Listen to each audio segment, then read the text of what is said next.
देखा आपने, मोदी जी ने कहा कि पेट्रोल डीजल को बचाओ, संयम से इस्तेमाल करो, कम से कम तेल खरीदो। कम से कम खरीदो का क्या मतलब है मोदी जी? आपको क्या लग रहा है कि अभी हम लोग ज्यादा खरीद रहे हैं? कि भाई साहब ऐसा है, 5 लीटर बाइक में डाल दो और 2 लीटर घर के लिए पैक कर दो, बच्चे देख के खुश हो जाएंगे, सुबेरे घी की जगह पेट्रोल के पराठे खाएंगे, गमलों में पानी की जगह पेट्रोल डालेंगे, अब से मछलियां पेट्रोल में पालेंगे, शाम को भी दारू में डीजल मिला के पिएंगे। अरे मोदी जी, ऑलरेडी आपने पेट्रोल डीजल के रेट इतने बढ़ा रखे हैं कि लोग मजबूरी में डलवाते हैं। गरीब आदमी को तो पेट्रोल इतना महंगा लगता है, इतना महंगा लगता है कि कई बार तो दिल करता है कि बाइक में पेट्रोल डलवाने की बजाय बाइक पे पेट्रोल डलवा दूं। आम आदमी की कोई औकात नहीं है फालतू में गाड़ियां घुमाता फिरे। ये तो आप ही हो सर जी जो बेवजह रैलियों में तेल फूंकते फिरते हो। कम से कम 100 गाड़ियों का काफिला आपके साथ चलता है और फिर जहां आप जिस रैली में जा रहे हो, आपके स्वागत के चक्कर में हजारों गाड़ियों की मूवमेंट वहां होती है और फिर आपका काफिला आराम से निकल सके, उसके लिए जो ट्रैफिक को डाइवर्ट करके 1 किलोमीटर की जगह 10 किलोमीटर लोगों को चक्कर कटवाया जाता है, तेल की एक्स्ट्रा खपत वहां होती है। तो दूसरों को सलाह देने से पहले कम से कम खुद तो गाड़ियों का काफिला यूज करना बंद करो। ज्यादा नहीं तो कम से कम वो काफिले के रास्ते में एम्बुलेंस बुलवानी बंद करो। मोदी जहां भी जाते हैं वो एम्बुलेंस पीछे पीछे पहुंच जाती है। मैं बता रहा हूं, कम से कम तेल का एक कुआं तो ये एम्बुलेंस पी गई। आज जो संकट है, संकट?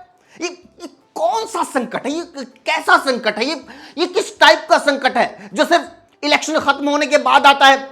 असल में तो बीजेपी के जीतने के बाद आता है। लोगों को समझ नहीं आता वोट बीजेपी को दी थी या संकट को।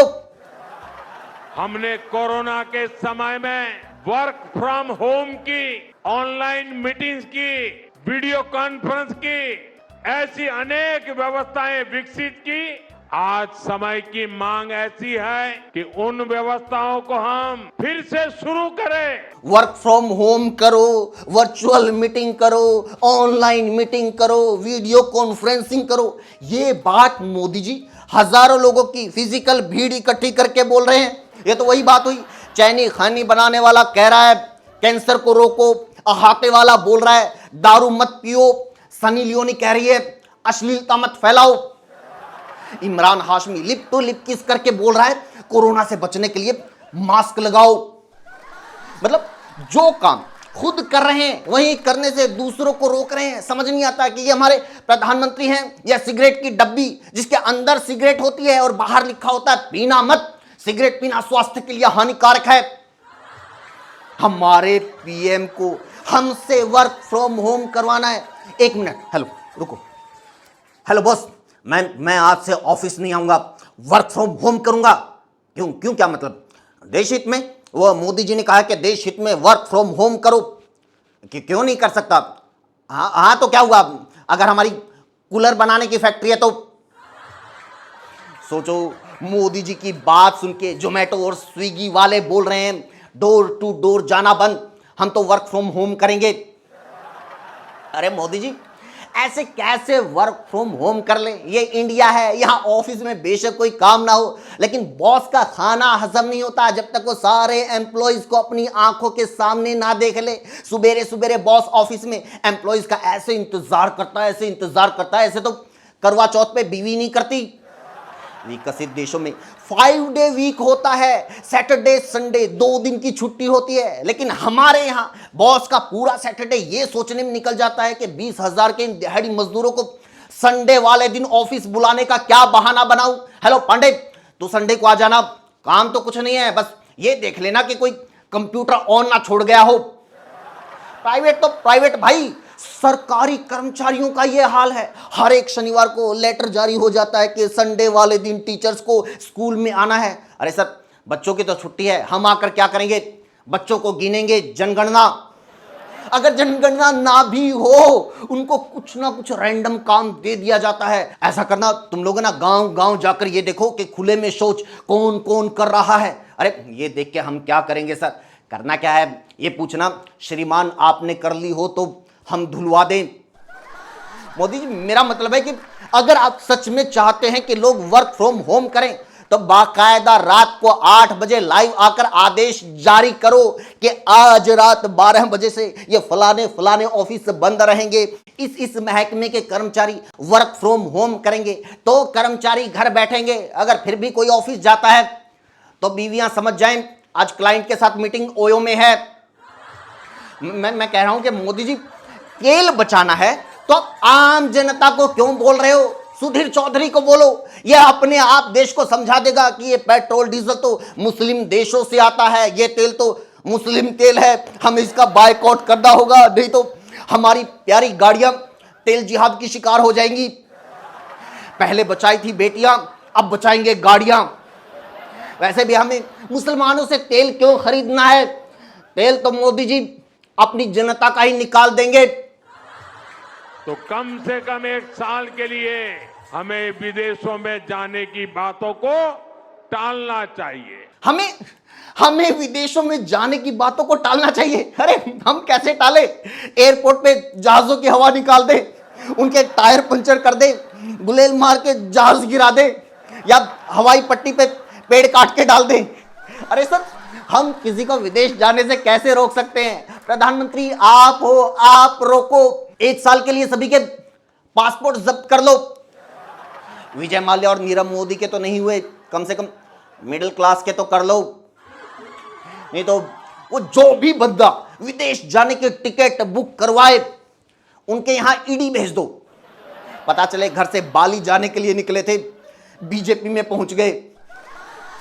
नहीं तो एक और आइडिया है, 1-2 प्लेन क्रैश करवा दो।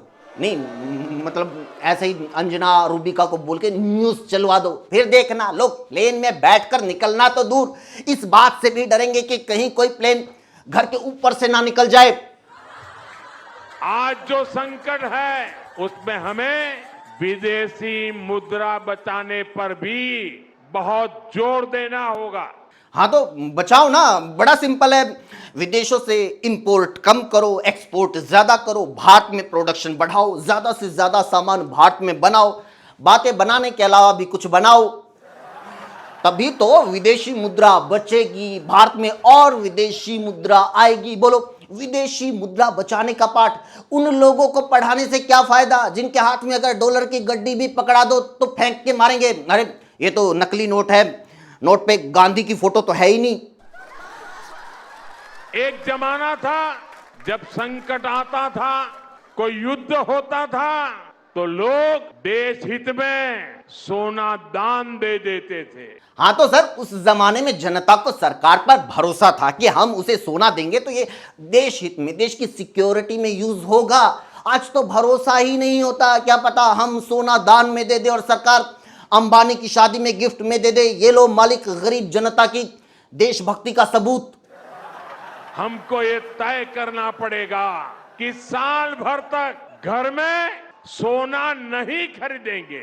मतलब ये काम भी हम करें? अरे आप करो सर, अगर आप चाहते हो कि लोग सोना ना खरीदें तो सिंपल सी बात है, ज्वेलर्स की सारी दुकानों को बंद करवा दो। Kalyan jewellers, Geetanjali jewellers, Gupta jewellers, Soni jewellers, सारी दुकानें, सारे शोरूम पे ताला लगा दो और उनके गेट के बाहर हिंदू रक्षकों की ड्यूटी लगा दो।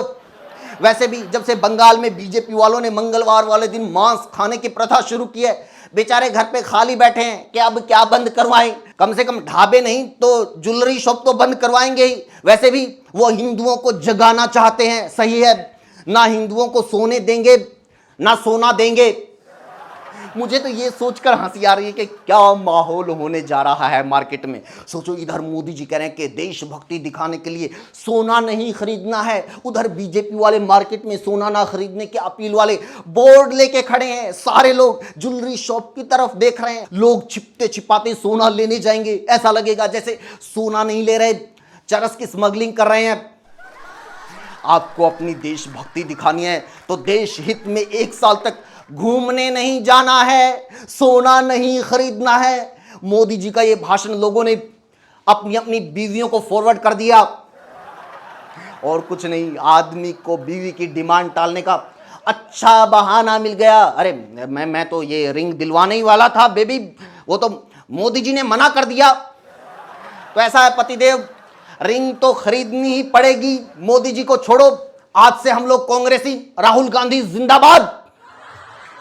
इसी के साथ वीडियो में इतना ही दोस्तों। कैसी लगी कमेंट करके जरूर बताइए। और पिछली कई वीडियोस पे व्यू बिल्कुल नहीं आ रहे हैं। अगर आपको हमारी वीडियोस पसंद आती है तो पिछली वीडियोस को भी जरूर देखिए, ताकि 2 पैसे हाथ में आए।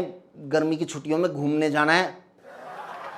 चैनल को जरूर सब्सक्राइब कीजिएगा। Thank you so much.